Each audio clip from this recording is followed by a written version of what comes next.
Boa noite, igreja, graça e paz. Bom, hoje é sexta-feira e na noite de hoje eu quero trazer um estudo, uma reflexão para os irmãos. E o assunto do nosso estudo de hoje é frutos a serem apresentados. Eu quero ler com os irmãos o texto do Evangelho de Lucas, capítulo 13, versículo de número 6 ao versículo de número 9.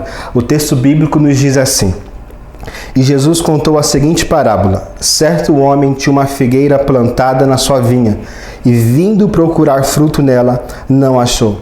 Então disse ao homem que cuidava da vinha: Já faz 3 anos que venho procurar fruto nesta figueira e não encontro nada.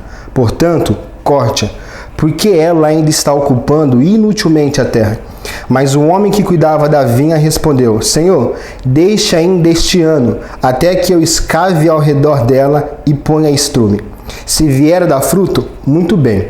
Se não der fruto, o Senhor poderá cortá-la. Meus queridos, essa parábola nos mostra um homem que foi até a sua vinha, onde ele havia uma figueira ali plantada, procurar fruto, e não encontrando fruto naquela figueira, esse proprietário aqui da vinha ficou um tanto quanto indignado e tomou a decisão de arrancar aquela figueira. E a sua argumentação era o seguinte: por que ela está ocupando inutilmente a terra? E meus queridos, olhando para esse texto e também olhando para nossas vidas, uma vez que o Senhor tem nos assistido em todas as nossas necessidades, uma vez que o Senhor tem revelado a nós a sua vontade por meio da sua palavra, tem estado conosco, presente em nossas vidas por meio do teu Espírito Santo, uma vez que Ele tem diariamente tem feito chover da sua graça sobre nós, por que não concluirmos que o Senhor também olha para mim e para a sua vida com a expectativa de encontrar em nossas vidas ou de colher de nossas vidas alguns frutos? O próprio Jesus, no capítulo 15 de João, ele vai trabalhar sobre isso. Ele começa o capítulo 15 de João dizendo que Deus é o agricultor, que Ele é a videira e que nós, os cristãos, somos os ramos. E aí ele vai dizer mais à frente que Ele nos escolheu para darmos frutos. E nesta noite eu quero conversar com os irmãos sobre alguns frutos que nós devemos apresentar ao Senhor nesta caminhada, nesse período em que nós estamos vivendo aqui na terra. E o primeiro fruto que eu e você precisamos apresentar ao Senhor é o fruto do arrependimento. No Evangelho de Mateus, capítulo 3, versículo 8, o texto bíblico nos diz assim: produzam fruto digno de arrependimento. Se você está familiarizado aqui com esse texto, você vai se lembrar que João Batista surge ali pregando a mensagem do arrependimento e batizando aqueles homens. E então ele vai olhar nesse momento para os fariseus e saduceus que estavam ali querendo ser passados pelas águas, e eles vai dizer... E João Batista vai dizer para aqueles homens: produzam frutos dignos de arrependimento. E talvez você diga assim: poxa, Clóvis, eu já produzi esse fruto na minha conversão, no momento em que eu passei pelas águas, eu confessei os meus pecados, então eu já apresentei esse fruto ao Senhor. No entanto, meus queridos, se você concorda comigo que diariamente nós erramos o alvo, nós falhamos, nós pecamos contra o Senhor, diariamente nós precisamos apresentar ao Senhor o fruto do arrependimento. Não apenas na nossa conversão, quando nós então abrimos mão de uma vida totalmente contrária àquilo que era a vontade do Senhor. Lá em Apocalipse, capítulo 3, versículo 19, uma palavra direcionada para a igreja de Laodiceia. O Senhor estava falando com a sua igreja. Ele vai nos dizer assim: eu repreendo e disciplino aqueles que amo.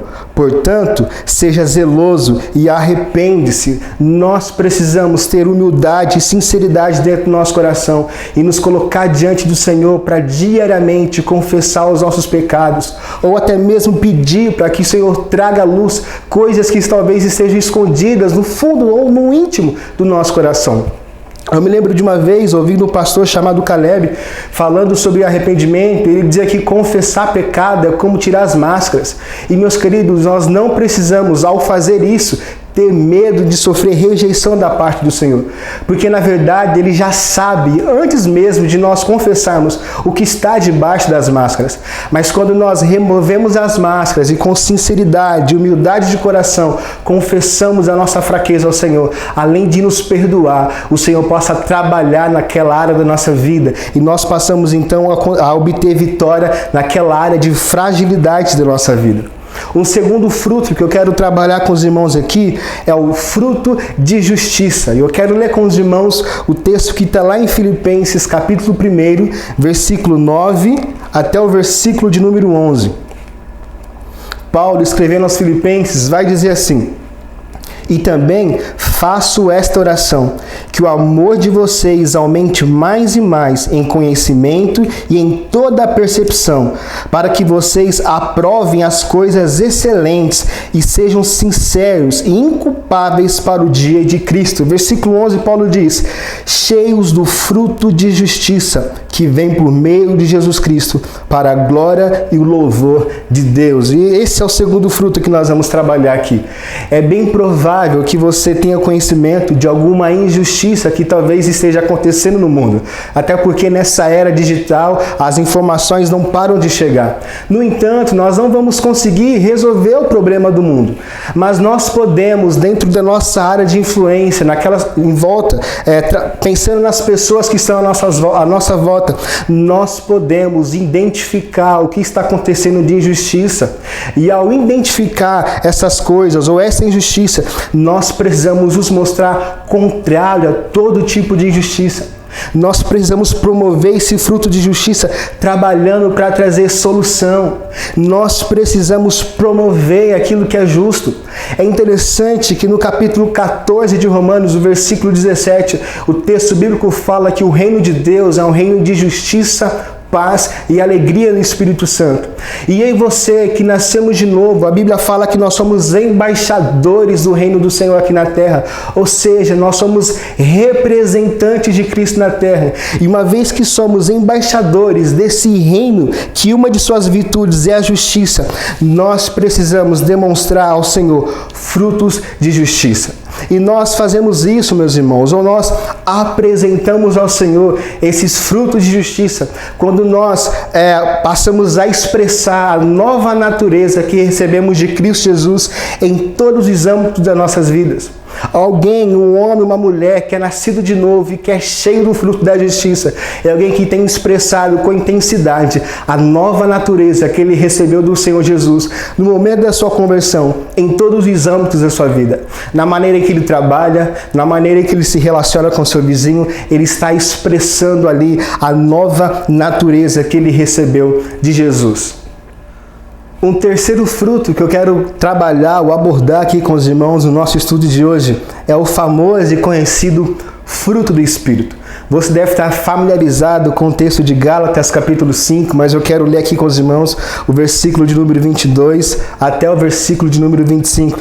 Gálatas 5, 22 a 25, a Bíblia nos diz: mas o fruto do Espírito é amor, alegria, paz, longanimidade, benignidade, bondade, fidelidade, mansidão, domínio próprio. Contra estas coisas não há lei. E os que são de Cristo Jesus crucificaram a carne com as suas paixões e os seus desejos. Se vivemos no Espírito, andemos também no Espírito. Meus irmãos, eu confesso que não foram poucas as vezes em que eu olhei para esse texto bíblico e tentei arrumar alguma justificativa ou algum argumento que me daria aí a liberdade para não exercer amor toda vez, para não exercer domínio próprio sempre que me fosse exigido em alguma situação. No entanto, quando nós olhamos para esse texto bíblico, todas as nossas desculpas ficam por terra, ou caem por terra. Porque o texto termina dizendo assim, se vivemos no Espírito, andemos também no Espírito. A vida cristã, ela não é vivida apenas no âmbito natural, mas nós vivemos a vida cristã no Espírito. E sem o Espírito Santo de Deus não há vida cristã. E se o Espírito Santo de Deus está em nós, nós podemos e devemos jogar todos os nossos argumentos por terra e nos esforçar e com a graça do Senhor trabalhar para apresentar diante do Senhor com cada vez mais maturidade cada um desses frutos. Eu já ouvi pessoas dizerem assim, Clóvis, mas eu não recebi amor dentro de casa e por isso eu não consigo amar. Deixa eu dizer uma coisa para você. Romanos capítulo 5, versículo 5, a Bíblia diz que o amor de Deus é derramado em nossos corações por meio do Espírito Santo que nos foi dado. Talvez você diga assim: ah, Clóvis, eu nasci assim, eu vou morrer assim. Mas deixa eu dizer algo, a Bíblia fala que Cristo amou a igreja, se entregou por ela, e Ele está trabalhando para que Ele possa apresentá-la diante de si como igreja gloriosa. Se você é a igreja de Cristo, Ele se entregou, morreu por você e está trabalhando na sua vida para que Ele possa apresentar você diante dele mesmo como igreja gloriosa. Ou talvez a gente diga assim: olha, mas eu sou assim, eu faço isso ou aquilo porque eu sou colérico, porque eu sou fleumático, sanguíneo ou melancólico. Deixa eu dizer uma coisa para você: o Senhor te fez desse jeito, o Senhor me fez assim. No entanto, o nosso temperamento, uma vez que nós somos chamados para viver e andar no Espírito, o nosso temperamento precisa estar submetido à pessoa do Espírito Santo. E de fato, meus irmãos, esse texto é um grande termômetro ou nivelador da nossa maturidade em Cristo Jesus. Se de fato nós estamos apresentando esses frutos do Espírito com cada vez mais intensidade, intencionalidade nas nossas vidas. E um quarto e último fruto, eu quero chamar aqui de fruto do discipulado. Eu quero ler com os irmãos o texto de Mateus 28, versículos de número 19 e 20. A Bíblia diz assim: portanto, vão e façam discípulos de todas as nações, batizando-os em nome do Pai, do Filho e do Espírito Santo, ensinando-os a guardar todas as coisas que tenho ordenado a vocês. E eis que estão com vocês todos os dias até o fim dos tempos. Meus queridos, a grande comissão é algo que é dado para todo aquele que é nascido de novo. Todos nós carregamos sobre os nossos ombros essa responsabilidade de compartilhar a mensagem do Evangelho. E pensando especificamente nesse momento em que o mundo está vivendo, nós costumamos dizer, eu ouço muitas pessoas dizendo: olha, o Senhor está trabalhando, o Senhor está purificando a sua igreja nesse tempo. E isso é verdade. Mas as coisas estão mudando não apenas no âmbito eclesiástico, não apenas na igreja, na vida daqueles que pertencem ao Senhor, mas no mundo todo. O mundo está em crise. Pessoas que serviram a Mamão perceberam que as suas vidas não estão seguras. Existem pessoas hoje com enfermidades em suas emoções. Existem pessoas hoje que já não enxergam uma luz no final do túnel. A mensagem que nós devemos trazer para o mundo é que Cristo é a luz que veio ao mundo para que todo aquele que nele crê tenha vida. As pessoas estão sedentas e nós podemos e devemos usar desse tempo tão oportuno que nós estamos vivendo para compartilhar da mensagem do Evangelho, seja por meio das nossas redes sociais, seja por meio do nosso comportamento diante das pessoas e falando, porque a Bíblia ensina que a fé vem pelo ouvir e ouvir da palavra do Senhor. Eu quero deixar aqui com os irmãos o exemplo que eu acho muito interessante. No capítulo 16 de Atos, a partir do verso 24, a Bíblia fala que por volta da meia-noite, Paulo e Silas que estavam presos, começaram a cantar dentro de uma prisão e de repente houve um terremoto que fez com que as portas das celas se abrissem, as algemas caíssem ao chão.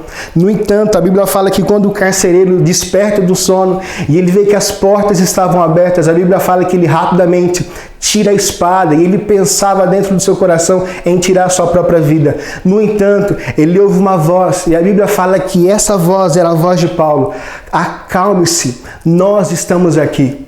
E meus queridos, é hora de nós nos levantarmos como igreja do Senhor e dizer para o mundo: acalme-se, nós ainda estamos aqui. Eu tenho uma palavra de Deus que é poderosa para transformar a sua vida. Eu tenho uma palavra de Deus que pode restaurar a alegria dentro do seu coração. E na verdade, ela pode te dar verdadeira alegria, que não é a alegria que o mundo entende por alegria. Eu tenho uma palavra que pode encher o seu coração de paz, que excede todo entendimento. E eu quero encerrar encorajando os irmãos a dia após dia orar ao Senhor, reconhecendo que há da parte do Senhor uma expectativa sobre as nossas vidas, de que nós apresentemos esses frutos a Ele e pedir para que Ele nos ajude, para que dia após dia nós possamos apresentar a Ele o fruto do arrependimento, o fruto da justiça, o fruto do Espírito Santo e o fruto do discipulado. Deus abençoe a sua vida. Tenha um ótimo final de semana debaixo da mão do Senhor. Um abraço.